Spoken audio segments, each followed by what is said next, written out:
Chapter-05 Increasing Life. You must get rid of the last vestige of the old idea that there is a Deity whose will it is that you should be poor, or whose purposes may be served by keeping you in poverty. The intelligent substance which is all, and in all, and which lives in all, and lives in you, is a consciously living substance. Being a consciously living substance, it must have the nature and inherent desire of every living intelligence for increase of life. Every living thing must continually seek for the enlargement of its life, because life, in the mere act of living, must increase itself.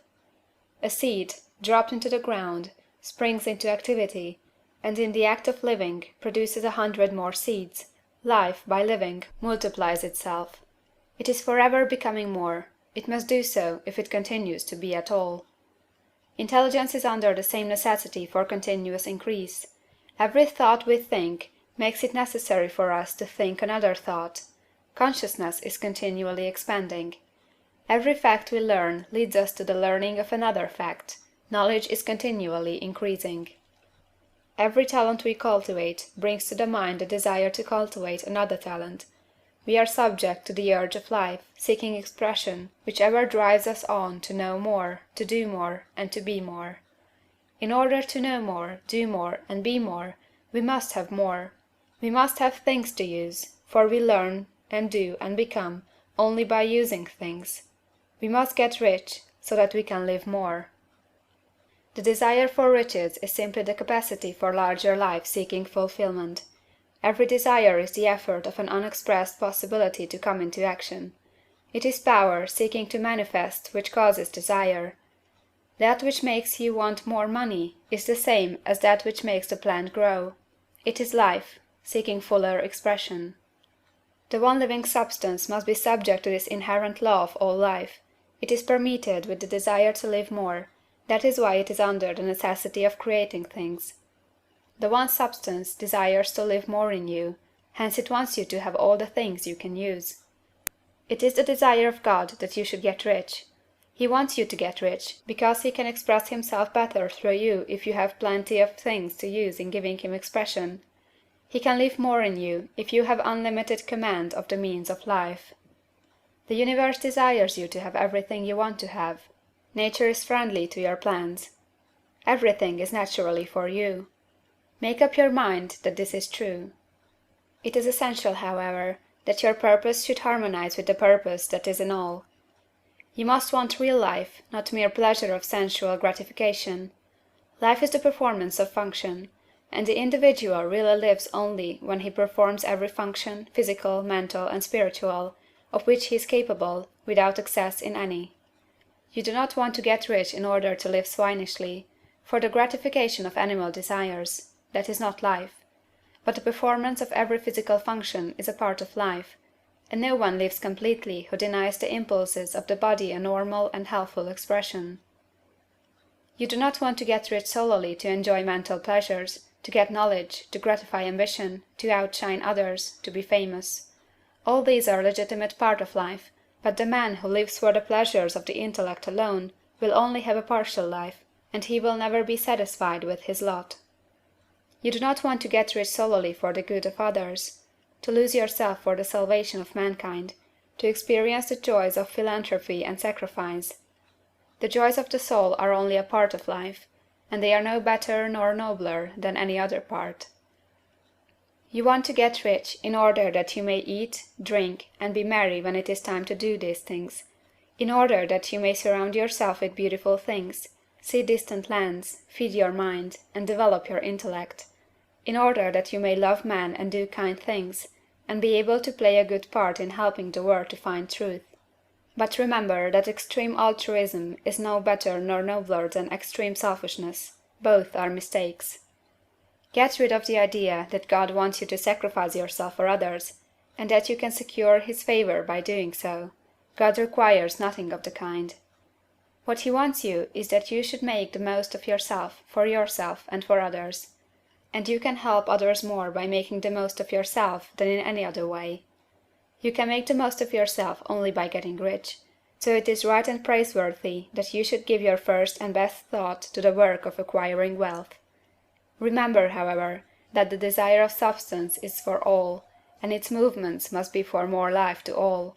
It cannot be made to work for less life to any, because it is equally in all, seeking riches and life. Intelligent substance will make things for you, but it will not take things away from some one else and give them to you. You must get rid of the thought of competition. You are to create, not to compete for what is already created. You do not have to take anything from anyone. You do not have to drive sharp bargains. You do not have to cheat, or to take advantage. You do not need to let any man work for you for less than he earns.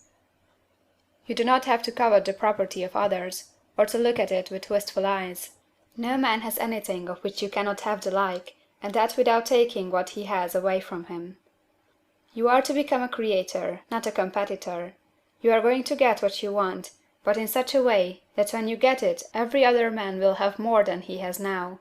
I am aware that there are men who get a vast amount of money by proceeding in direct opposition to the statements in the paragraph above, and may add a word of explanation here.